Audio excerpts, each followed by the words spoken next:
Sa mga nag-request ng recipe natin ng eggless pandesal, ito na yung inaantay nyo guys. Masarap, malambot at pwede lagyan ng iba't ibang palaman kaya wag na nating patatagalin yan. Tara, umpisahan na natin.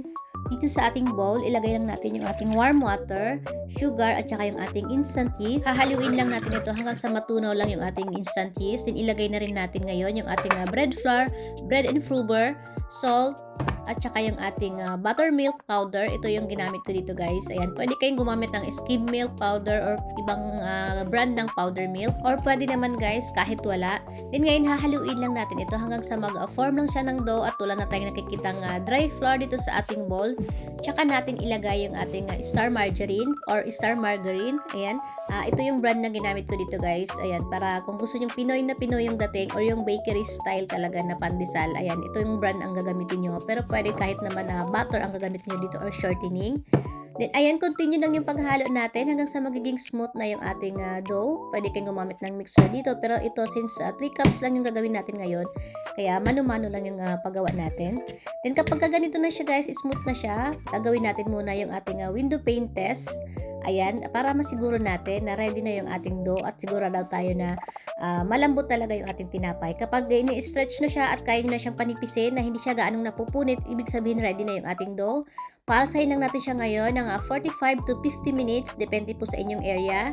Ayan, naglagay lang ako ng konting oil dito sa ating mixing bowl. Then tatakpan na natin ito ng cling wrap. After 50 minutes, ayan, dumoble na yung size ng ating dough. Ipapunch lang natin ngayon para maalis yung mga gases sa loob ng ating dough. Then, i-roll lang natin siya ng pahaba. Nakikita nyo ba yung mga big bubbles na yan guys? Ayun yung palatandaan na maganda yung pagmasa natin ng ating dough. Ipo-portion lang natin ngayon yung ating dough ng 40 grams kada isa or pwedeng gawin yung 50 grams yung standard size or pwedeng yung gawin mas maliit. Sapagkat naman at saka pag-roll ng ating dough, depende na sa inyo guys kung alin yung mas madali sa inyo, kung ano yung mas komportable kayo. Kasi tayo naman dito ay kanya-kanya tayong paraan kung paano natin i-manage yung ating dough. Then kapag tapos na natin siyang ikat, i-roll lang natin siya ng pabilog. Then kailangan din maalis din yung mga gases sa loob ng ating dough. Then tatakpan natin ito ng cling wrap. Then arrest lang natin ito ng mga 10 minutes. Pero kapag maramihan yung gawa nyo guys, kapag pangbenta nyo na, ayan, hindi nyo na siya kailangang i-rest pa. Basta after siyang bilugin lahat, kukunin nyo lang ulit yung una nyong na-roll na dough. Then, i-roll nyo lang siya ulit or bibilugin nyo siya ulit. Then, yun na yun. Ready na yung pang final proofing na. Pag yung sa mga malakihang bakery naman, ang ginagawa nila, hindi na nila ginagawa yung unang alsa.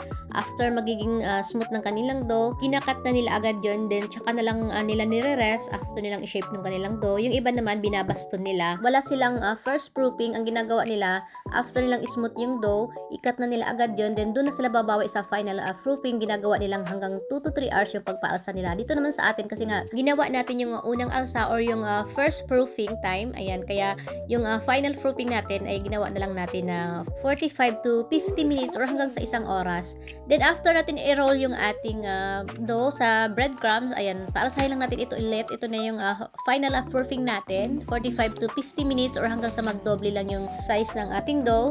I-bake na natin ito ngayon sa ating naka-preheat na oven ng 180 degrees Celsius ng 18 to 25 minutes. Huwag nyo siyang ilabas sa oven guys na hindi pa brown yung ibabaw ng ating pandesal kasi nga mataas yung ratio ng salt nito guys.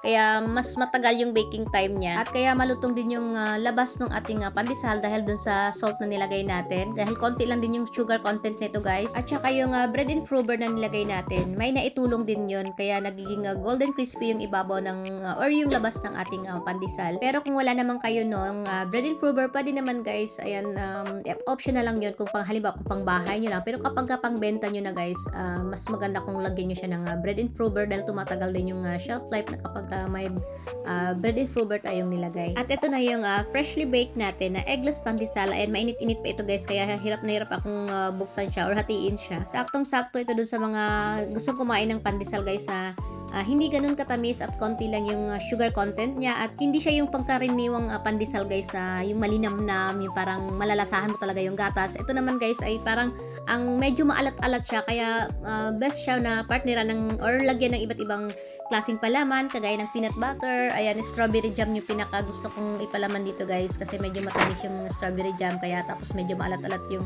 pandesal natin kaya napaka perfect ng combination nila. Tapos nilalagyan ko ng butter. Itong dough na ito dito. Pwede nyo rin siyang gamitin sa Spanish bread. Masarap dito kapag Spanish bread yung gawin natin guys. Kasi medyo matamis yung feeling na ilalagay natin. Tapos yung pinaka-dough niya ay hindi ganun katamis dahil konti nga lang yung sugar na nilagay natin dito. Huwag lang sa pandikoko or cheese roll kasi hindi ito sweet dough type. So ayun lang for today's video. Thank you for watching. Follow for more.